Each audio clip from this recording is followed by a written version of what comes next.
Hello students, मैं Rinkal Bansal, PGT commerce, government girls senior secondary school Kalanwali, department of school education Haryana से आप सभी का आज के इस लेक्चर में स्वागत करती हूँ। आज का जो हमारा टॉपिक है बच्चों, issue of debentures for consideration other than cash. बच्चों, इसे हिंदी में कहते हैं रोकड़ के अतिरिक्त किसी अन्य प्रतिफल के बदले में ऋण पत्रों का निर्गमन करना। अब कैश के अलावा कंपनी जो है डिबेंचर्स इशू करती है, मीन कैश के अलावा कंपनी को ज़रूरत पड़ती है डिबेंचर्स इशू करने की। तो वो कौन सा केस है जब कंपनी को कैश के अलावा डिबेंचर्स इशू करने की ज़रूरत पड़ती है? ये सपोज करो बच्चों, ये है एक कंपनी ए लिमिटेड और ये है हमारे पास एक कंपनी बी लिमिटेड। ठीक है बच्चों, जो ए लिमिटेड कंपनी है वो बी लिमिटेड कंपनी का जो बिजनेस है वो ले रही है। मींस बी लिमिटेड कंपनी की जो एसेट्स हैं, जो लाइबिलिटीज़ हैं, वो ये टेक ओवर कर रही है ए लिमिटेड। अब जो ए लिमिटेड कंपनी है जो बी लिमिटेड कंपनी का बिजनेस खरीद रही है, उसे हम क्या कहेंगे? परचेजिंग कंपनी, या इसे कहेंगे क्रेता कंपनी, जो किसी अन्य कंपनी का बिजनेस खरीदती है। और जो कंपनी अपना बिजनेस किसी और कंपनी को बेच रही है उसे क्या कहा जाता है बच्चों? वेंडर कंपनी या विक्रेता कंपनी, क्योंकि इसने अपना सारा बिजनेस है किसी और कंपनी को बेच दिया। अब बी लिमिटेड कहती है कि हमने अपना जो बिजनेस है वो आपको दे दिया है, उसके बदले में आप हमें क्या पेमेंट करोगे? ए लिमिटेड कंपनी कहती है कि मेरे पास कैश तो है नहीं आपको पे करने के लिए। ठीक है, तो ए लिमिटेड कंपनी कहती है कि मैं आपको अपनी कंपनी के डिबेंचर्स दे सकती हूँ अगर आप हमारी कंपनी के डिबेंचर्स लेना चाहो तो बी कंपनी जो है वो एग्री हो जाती है, हाँ कि ठीक है आप हमें डिबेंचर्स दे दोगे अपनी कंपनी के, तो हमें इसके ऊपर इंटरेस्ट भी मिलता रहेगा टाइम टू टाइम, और 5 सालों बाद आप हमें पेमेंट भी कर दोगे। और जितनी अमाउंट ए लिमिटेड ने बी लिमिटेड को देनी है, जो उसका बिजनेस टेक ओवर किया है ए कंपनी ने, तो उसके बदले में जो पेमेंट करनी है ए लिमिटेड कंपनी ने बी लिमिटेड कंपनी को, उसे क्या कहा जाता है बच्चों? परचेज कंसीडरेशन, जिसे हम हिंदी में कहते हैं क्रय प्रतिफल। जो भी हमने उनकी एसेट्स और लाइबिलिटीज़ टेक ओवर की है और जिसके लिए हम उनको डिबेंचर्स इशू कर रहे हैं। तो यहाँ पर जो कंपनी है ए कंपनी, वो डिबेंचर्स इशू कर रही है बी कंपनी को, किसके बदले में? परचेज कंसीडरेशन के बदले में। मीन यहाँ पर ए लिमिटेड के पास कैश नहीं आया, क्या आया है? एसेट्स और लाइबिलिटीज़ बी कंपनी की। तो आपको क्लियर हो गया कि परचेज कंसीडरेशन क्या होता है, परचेजिंग कंपनी क्या होती है और वेंडिंग कंपनी क्या होती है।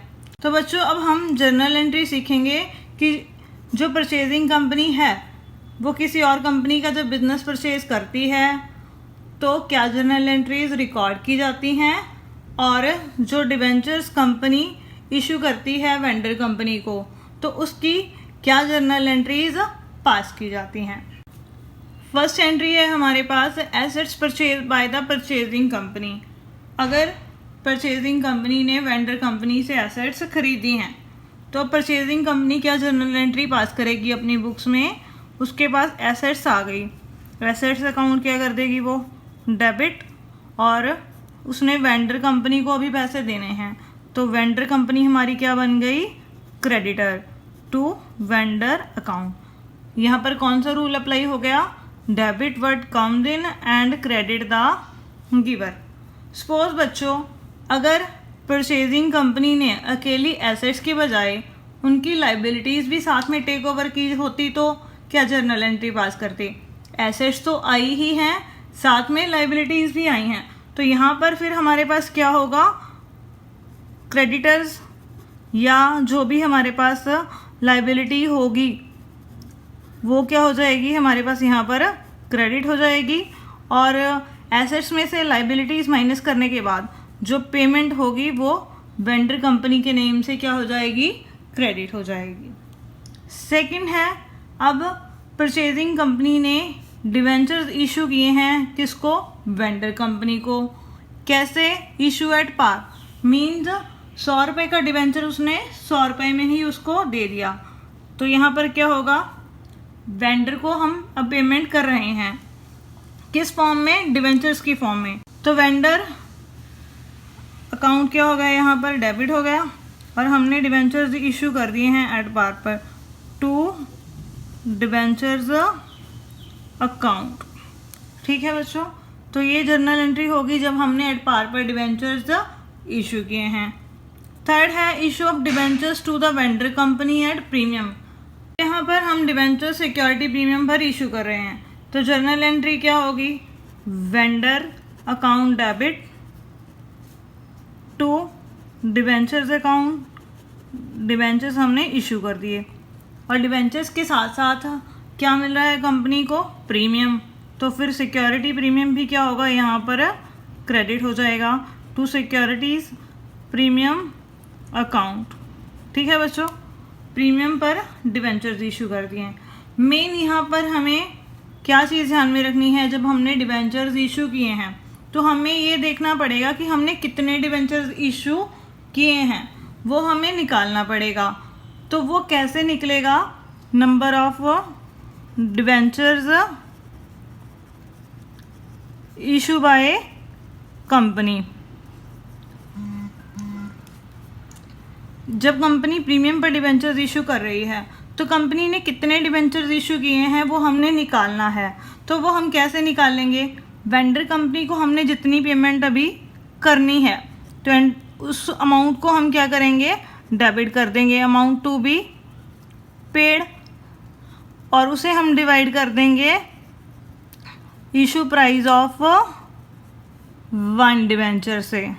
ठीक है बच्चों, ये फॉर्मूला है, आप ध्यान में रख लेना। प्रीमियम पर यहाँ पर हम इशू कर रहे हैं, तो मान लीजिए अगर 100 रुपये का डिवेंचर है और हमने 20 रुपये प्रीमियम पर इशू किया है, तो यहाँ पर हम इशू प्राइस कितना डालेंगे, 100 + 20 120, और ऊपर अमाउंट कौन सी आएगी, जितनी हमने अभी वेंडर को पे करनी है उसे हम इशू प्राइस से डिवाइड कर देंगे। तो वो हमारे क्या निकल जाएंगे, नंबर ऑफ डिवेंचर्स इशूड। इसके बाद है लास्ट केस हमारे पास, fourth, issue of debentures to the vendor company at discount. अब यहाँ पर हम वेंडर कंपनी को डिवेंचर्स इशू कर रहे हैं बट एट डिस्काउंट पर इशू कर रहे हैं। तो बच्चों एंट्री क्या होगी, vendor account debit to debentures account, ये तो हमें पता ही है। अब डिस्काउंट पर इशू कर रहे हैं तो डिस्काउंट हमारा क्या है, लॉस है, तो वो साथ में क्या हो जाएगा, डेबिट हो जाएगा, discount on issue of debentures.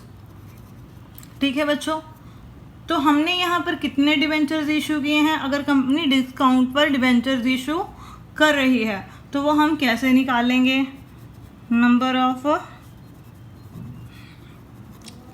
Debentures issue bye purchasing company. वही सेम फॉर्मूला लगाना है हमने,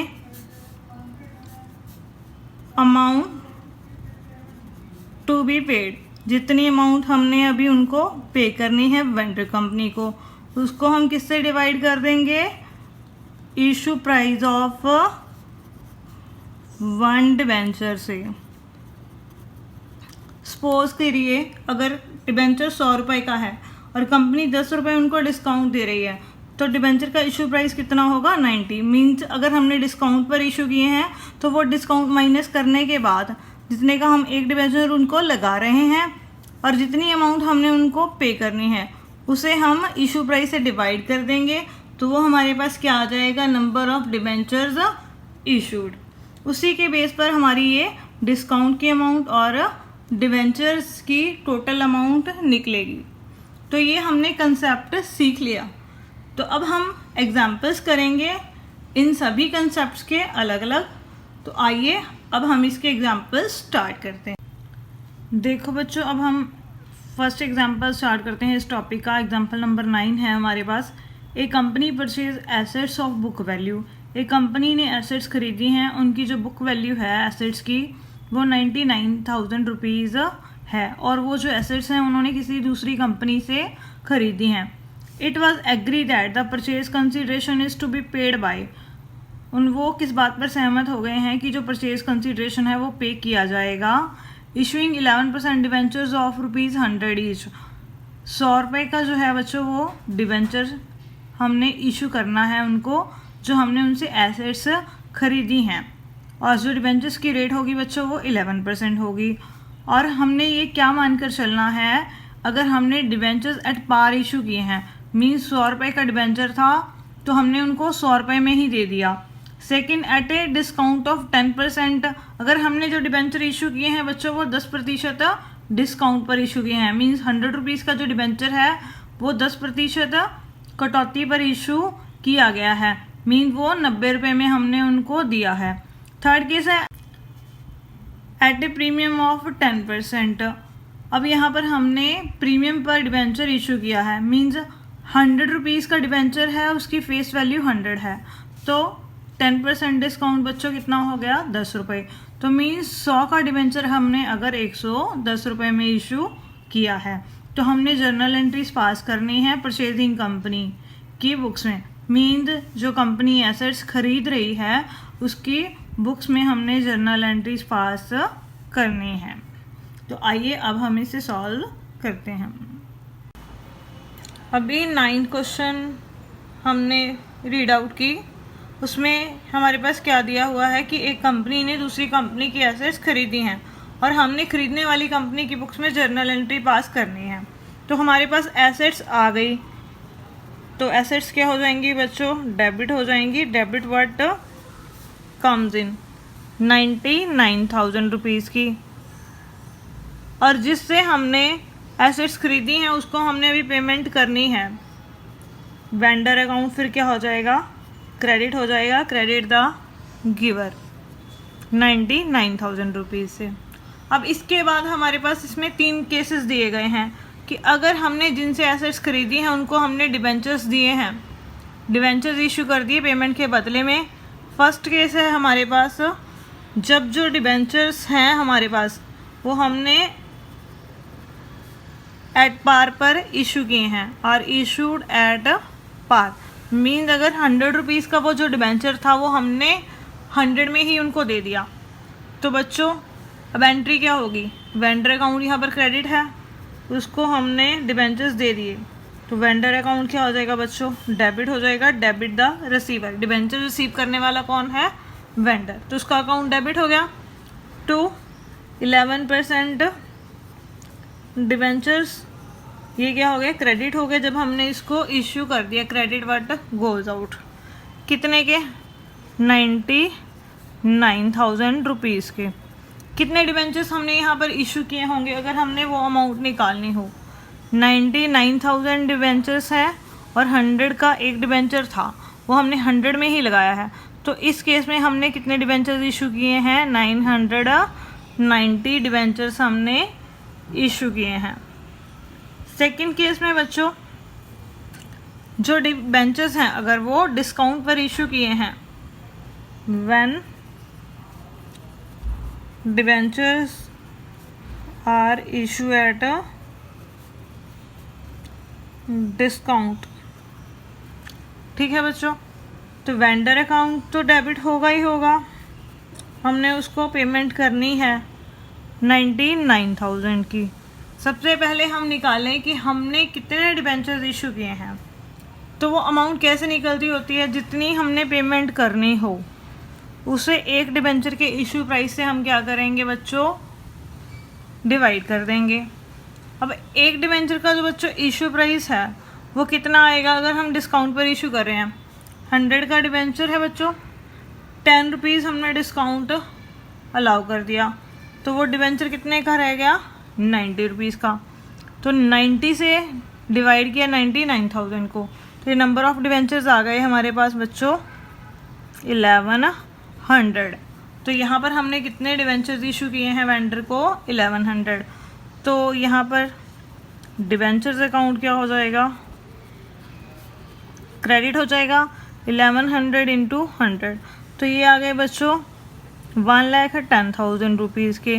लेकिन वेंडर का अकाउंट डेबिट हो रहा है 99,000 रुपीज़ से। अब जो 10 रुपीज़ डिस्काउंट है बच्चों वो हमारा क्या है, लॉस है। तो लॉस है तो उसे हम क्या करेंगे, डेबिट करेंगे, डिस्काउंट ऑन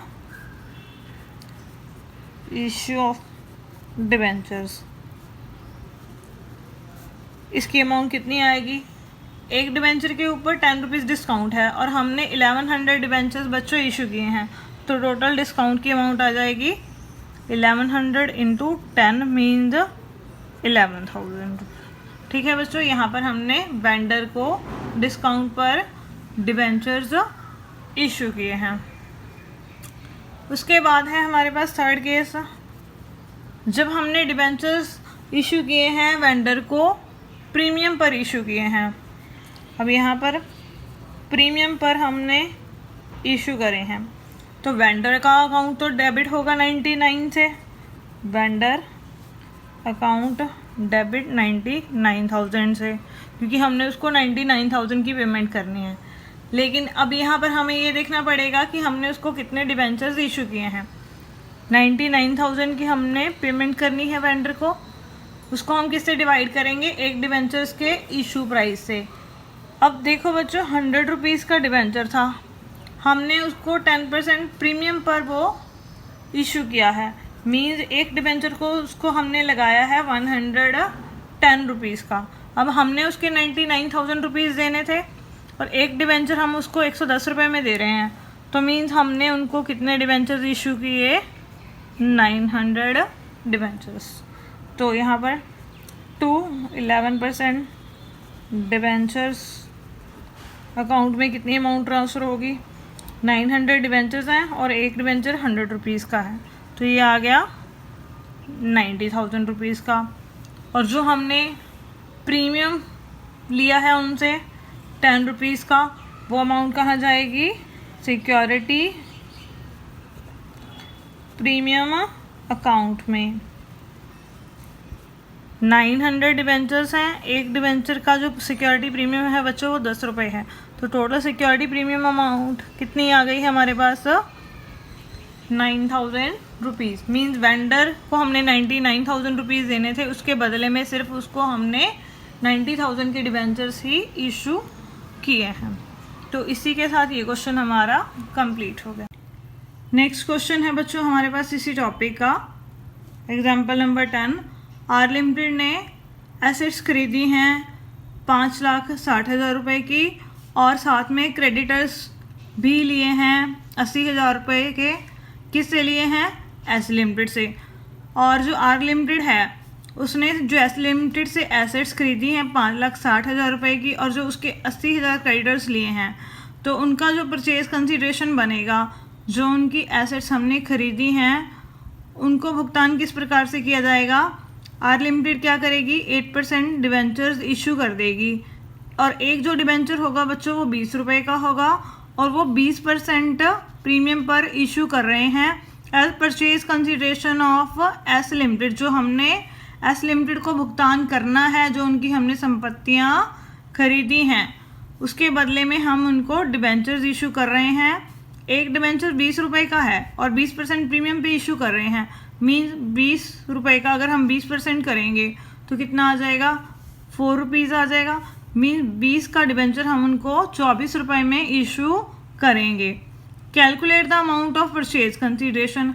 हमने परचेज कंसीडरेशन की यहाँ पर सबसे पहले अमाउंट निकालनी है कि हमने उनको कितनी अमाउंट पे करनी है जो हमने उनकी एसेट्स खरीदी हैं। Second, number of debentures issue by R limited. R limited कितने डिवेंचर्स इशू करेगी। थर्ड, हमने क्या करना है, आर लिमिटेड की बुक्स में जर्नल एंट्रीज पास करनी है जो ऊपर हमें इंफॉर्मेशन दी गई है। तो आइए अब हम इसे कॉपी पर सॉल्व करें। 10th इलस्ट्रेशन देखो बच्चों, इसमें क्या क्या दिया गया है कि जो आर लिमिटेड कंपनी है ये परचेजिंग कंपनी है, ये बिजनेस खरीद रही है एस लिमिटेड से।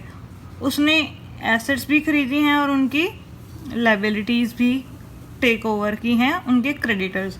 एसेट्स जो हैं बच्चों वो 5,60,000 रुपये की हैं और जो क्रेडिटर्स हैं बच्चों वो 80,000 रुपये के हैं। तो आर लिमिटेड ने एस लिमिटेड को कितनी अमाउंट पे करनी है वो कैसे निकलेगी? जितनी हमने उनकी एसेट्स खरीदी हैं उसमें से जो लाइबिलिटीज़ है वो माइनस कर देंगे, तो वो क्या निकल जाएगा उनका परचेज कंसीडरेशन, वो अमाउंट जो हमने एस लिमिटेड को पे करनी है। तो ये कितनी आ गई? 4,80,000। और हमने अब यहाँ पर आर लिमिटेड की बुक्स में जर्नल एंट्रीज पास करनी है। सबसे पहले हमने एसेट्स खरीदी हैं 5,60,000 की, तो एसेट्स आ गई। एसेट्स अकाउंट यहाँ पर हमारे पास क्या हो गया? डेबिट हो गया। कितने से? 5,60,000 रुपीज़ से। और लाइबिलिटीज़ भी हैं, मीन्स हमारे पास हैं उनके क्रेडिटर्स। टू क्रेडिटर्स अकाउंट 80,000 रुपये। और जो ये पेमेंट अभी हमने उनको करनी है वो किसके नाम से आ जाएगी? टू एस लिमिटेड, 4,80,000 रुपये से। ठीक है बच्चों। इसके बाद आर लिमिटेड ने क्या किया? डिबेंचर्स इशू कर दिए एस लिमिटेड को, जो हमने उनकी अमाउंट पे करनी है। अब यहाँ पर हम निकालेंगे कि कितने डिबेंचर्स आर लिमिटेड ने इशू किए हैं। Number of debentures issued by R limited, वो कैसे निकलती है? जितनी अमाउंट हमने उनको पे करनी है, amount to be paid upon issue price of debenture. Issue price का मीनिंग होता है अगर आपने जो डिबेंचर है अगर प्रीमियम पर इशू किया है तो वो हमने प्रीमियम ऐड कर देना है, अगर हमने डिस्काउंट पर इशू किया है तो वो डिस्काउंट हमने माइनस कर देना है। हमने उनको पे करनी है 4,80,000 रुपीज़ की अमाउंट।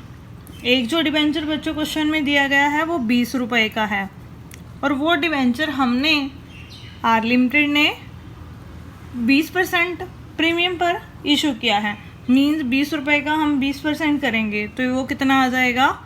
4 रुपीज़। तो वो डिबेंचर कितने का हो जाएगा बच्चों हमारे पास? 24 रुपये का। अब एक डिबेंचर हमने उनको 24 रुपये का लगाया है और हमने उनको 4,80,000 रुपये पे करने हैं, तो इट मीन्स हमने उनको कितने डिबेंचर्स इशू किए हैं बच्चों? 20,000। तो यहाँ पर नंबर ऑफ डिबेंचर्स कितने आ गए? 20,000। अब हम एंट्री करेंगे डिबेंचर्स को इशू करने की। अब एस लिमिटेड अकाउंट यहाँ पर डेबिट हो गया। कितनी अमाउंट हमने उनको पे करनी है? 4,80,000 रुपये। टू 8% डिबेंचर्स हमने उनको इशू कर दिए। कितनी अमाउंट आएगी? 20,000 डिबेंचर्स हैं और 20 रुपये का एक डिबेंचर है, तो ये कितने हो गए बच्चों? 4 लाख रुपए के। और ये हमने प्रीमियम पर इशू किए हैं, तो क्या क्रेडिट होगा यहाँ पर साथ में? Securities premium account. 20,000 डिबेंचर्स हैं और एक डिबेंचर के ऊपर जो सिक्योरिटी प्रीमियम है बच्चों वो 4 रुपीज़ है। जो टोटल सिक्योरिटी प्रीमियम हमारे पास यहाँ पर कितना आ गया? 80,000 रुपीज़। बच्चों सिंपल सा क्वेश्चन था कि हमने बिजनेस खरीदा है दूसरी कंपनी का और उनको हमने जो डिबेंचर्स हैं वो सिक्योरिटी प्रीमियम पर इशू किए हैं। तो आपने यहाँ पर नंबर ऑफ डिबेंचर्स निकालते समय वही बात ध्यान में रखनी है कि जितनी अमाउंट हमने उनको पे करनी है उसको हमने क्या करना है? उसके इशू प्राइस से डिवाइड करना है। इशू प्राइस कैसे निकलेगा? जितनी डिबेंचर की फेस वैल्यू है उसमें हम सिक्योरिटी प्रीमियम की अमाउंट को ऐड कर देंगे तो वो आ जाएगा उसका इशू प्राइस। तो इसी के साथ ये क्वेश्चन हमारा कंप्लीट हो गया।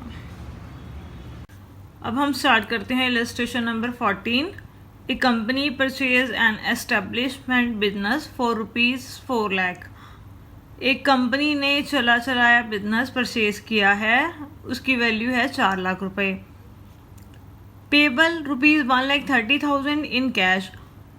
4 लाख की जो उसने पेमेंट करनी है उसमें से वो 1,30,000 कैश में पे करेगी और बाकी जो बैलेंस बचेगा वो 12% डिबेंचर्स इशू करेगी और वो जो डिबेंचर होगा वो 100 रुपीज़ का होगा और उसे वो 10% डिस्काउंट पर इशू करेगी। तो हमने यहाँ पर जर्नल एंट्रीज करनी है किसकी बुक्स में, परचेजिंग कंपनी की बुक्स में, जो कंपनी बिजनेस परचेज कर रही है। तो आइए अब हम इसे कॉपी पर सॉल्व करें। 14 क्वेश्चन को बच्चों हमने अभी रीड आउट किया। उसमें हमारे पास क्या दिया गया है कि एक कंपनी ने दूसरी कंपनी से 4 लाख रुपए में बिजनेस खरीदा है। तो सबसे पहले हम एंट्री पास करेंगे बिजनेस को खरीदने की। तो बिजनेस खरीद लिया तो बिजनेस परचेज अकाउंट यहाँ पर हो गया डेबिट और हमने वेंडर को पैसे अभी देने हैं तो वेंडर का अकाउंट क्या हो जाएगा, क्रेडिट हो जाएगा to vendor's account, credit the giver. कितने में ख़रीदा है, 4 लाख रुपीज़ में। उसके बाद हमने क्या किया, वेंडर को 1,30,000 की पेमेंट कर दी। अब वेंडर को हमने पेमेंट की है 1,30,000 की, तो उसकी एंट्री क्या होगी हमारे पास, vendor account debit to bank account, कितने की, 1,30,000 रुपीज़ की। ठीक है बच्चों, इतना क्वेश्चन तो हमारा सिंपल है। उसके बाद उन्होंने क्या कहा है कि अब जितनी वेंडर की पेमेंट हमारे पास रह गई, 4 लाख रुपए का बिजनेस खरीदा था, 1,30,000 की हमने पेमेंट कर दी, तो जो हमने अब वेंडर को पेमेंट करनी है वो कितनी करनी है, 2,70,000 रुपए की। ठीक है बच्चों, तो हमने क्या किया, इनको 12% डिबेंचर्स इशू कर दिए और एक डिबेंचर 100 रुपीज़ का है और हमने उनको 10% डिस्काउंट पर डिबेंचर्स इशू किए हैं। मीन्स जो ये 100 रुपये वाला डिबेंचर था, 10% डिस्काउंट मीन्स कितना हो गया, 100 रुपये का 10 रुपये। ये माइनस करने के बाद एक डिबेंचर हमने उनको कितने रुपए में दिया, 90 रुपये में। हमने उनके 2,70,000 रुपये उनको देने थे और एक डिबेंचर हमने उनको 90 रुपये का लगाया है। तो it means number of debentures हमने कितने इशू किए, जितनी अमाउंट उनको हमने पे करनी है उसको हमने डिवाइड कर दिया एक डिबेंचर के इशू प्राइस से। अगर डिस्काउंट पर इशू किया है तो डिस्काउंट माइनस करने के बाद, अगर प्रीमियम पर इशू किया है तो प्रीमियम ऐड करने के बाद। तो ये कितना आ गया हमारे पास, 3,000। मीन्स हमने उनको 3,000 डिबेंचर्स इशू किए हैं। जब हम डिबेंचर्स इशू करते हैं उसकी क्या जर्नल एंट्री पास करेंगे, वेंडर को, वेंडर अकाउंट डेबिट, कितने से हमने उसको पेमेंट कितने की करनी है, 2,70,000 रुपये की। टू डिबेंचर्स अकाउंट, हमने उसको डिबेंचर्स इशू कर दिए, डिबेंचर हमारे पास से चले गए, हमने 3,000 डिबेंचर उसको इशू किए हैं और एक डिबेंचर की फेस वैल्यू 100 रुपीज़ है। तो ये कितने के हो गए, 3 लाख रुपीज़ के। और जो ये हमने डिस्काउंट पर डिबेंचर्स इशू किए हैं ये हमारा क्या है, लॉस है। तो इसे हम क्या करेंगे, डेबिट कर देंगे। Discount on issue of debentures account कितनी आएगी, एक डिबेंचर के ऊपर डिस्काउंट जो है बच्चों वो 10 रुपीज़ है और 3,000 डिबेंचर्स हमने इशू किए हैं, तो डिस्काउंट की अमाउंट आ गई हमारे पास 30,000 रुपीज़। तो ये हो गई जर्नल एंट्रीज जब हमने बिजनेस खरीदा था और हमने डिस्काउंट पर डिबेंचर्स जो हैं वो इशू किए हैं। इसी के साथ ये क्वेश्चन कंप्लीट हो गया। नेक्स्ट है हमारे पास 16th इलस्ट्रेशन बच्चों। कनिष्क लिमिटेड ने मशीनरी खरीदी है 20 लाख रुपए की। किससे खरीदी है, गादोर टूल लिमिटेड कंपनी से। ऑन 1 अप्रैल 2018, 1 अप्रैल 2018 को 25% of the amount was paid by Kanishk limited by accepting a bill of exchange in favour of गादोर टूल्स लिमिटेड। जो 25% अमाउंट है वो किसके द्वारा पे की जाएगी, कनिष्क लिमिटेड कंपनी द्वारा एक बिल की फॉर्म में पे की जाएगी। मींस कंपनी बिल एक्सेप्ट करेगी 20 लाख रुपए की जो मशीनरी खरीदी है उसका 25% हमारे पास कितना होगा, 5 लाख रुपीज़। तो उसके बदले में कंपनी उनको बिल देगी। ये बच्चों आपने पढ़ा हुआ है क्लास 11th में कि बिल ऑफ एक्सचेंज में बिल्स रिसीवेबल क्या होता है और बिल्स पेबल क्या होता है। और जो बाकी बैलेंस बचेगा बच्चों, उसके बदले में वो 12,50,000 रुपीज़ के जो बच्चों वो डिबेंचर्स इशू करेगी कनिष्क लिमिटेड कंपनी को। हमने जर्नल एंट्रीज पास करनी है कनिष्क लिमिटेड कंपनी की बुक्स में।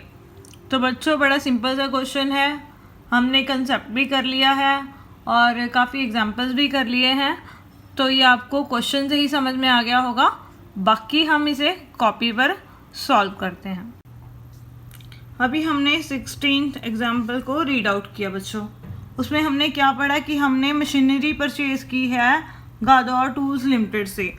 ठीक है बच्चों, मशीनरी हमारे पास आ गई, तो मशीनरी अकाउंट यहाँ पर हमारे पास क्या हो जाएगा, डेबिट हो जाएगा। डेबिट व्हाट काउंट्स इन, और देने वाला कौन है, गादौर टूल्स लिमिटेड। ठीक है बच्चों, कितने में खरीदी है हमने मशीनरी, 20 लाख रुपीज़ में। उसके बाद हमने क्या किया, 20 लाख की जो मशीनरी हमने परचेज करी थी, अब उनको पेमेंट करनी है। हमने क्या किया, 5 लाख रुपए का बिल एक्सेप्ट कर लिया कि हम उनको बिल से पेमेंट कर देंगे। जब बच्चों हमने बिल से पेमेंट करेंगे तो गादौर लिमिटेड का अकाउंट जो क्रेडिट है वो अभी यहाँ पर क्या हो जाएगा, डेबिट हो जाएगा। गादौर टूल्स लिमिटेड अकाउंट डेबिट, और बिल उनको दे दिया एक्सेप्ट करके, तो वो हमारे लिए क्या हो जाएगा, बिल्स पेबल, क्योंकि ये हमारी लाइबिलिटी है, फ्यूचर में हमें पे करनी पड़ेगी जब बिल मैच्योर होगा। कितने का बिल एक्सेप्ट किया है बच्चों, 5 लाख रुपीज़ का। ठीक है बच्चों, 20 लाख की जो पेमेंट हमने करनी थी उसमें से हमने 5 लाख का बिल एक्सेप्ट कर लिया। बाकी कितने बचे हमारे पास, 15 लाख रुपीज़। उसके लिए हमने क्या किया, उनको डिबेंचर्स इशू कर दिए। कितने रुपीज़ के डिबेंचर्स इशू किए हैं बच्चों, 12,50,000 रुपीज़ के। तो जनरल एंट्री क्या होगी, गादौर टूल्स लिमिटेड डेबिट 15 लाख से। ठीक है बच्चों, जो सारी पेमेंट बाकी उनकी बचती है 15 लाख रुपए की, उसके बदले में हमने सिर्फ उनको 9% डिवेंचर्स इशू किए हैं बच्चों। कितने रुपीज़ के, 12,50,000 रुपीज़ के। इट मीन्स 2,50,000 रुपीज़ हमने उनको कम पे किए हैं। इट मीन जो ये 2,50,000 रुपीज़ हमने उनको पे नहीं किए, ये क्या आ गया हमारे पास, बैलेंसिंग फिगर सिक्योरिटी प्रीमियम। क्योंकि क्वेश्चन में मेंशन नहीं किया गया कि जो डिबेंचर्स हैं वो प्रीमियम पर इशू किए गए हैं, तो ये हमें खुद देखना पड़ेगा, क्योंकि वहाँ पर ये कहा गया है कि जो बाकी बैलेंस बचता है, बैलेंस टोटल 15 लाख बचता है हमारे पास, उसके बदले में सिर्फ 12,50,000 के ही हमने उनको डिबेंचर्स दिए हैं। इट मीन जो हमने उनको 2,50,000 रुपीज़ जो कम पे किया है, ये किस चीज़ का काट लिया हमने, सिक्योरिटी प्रीमियम का। तो इसी के साथ ये क्वेश्चन हमारा कंप्लीट हो गया।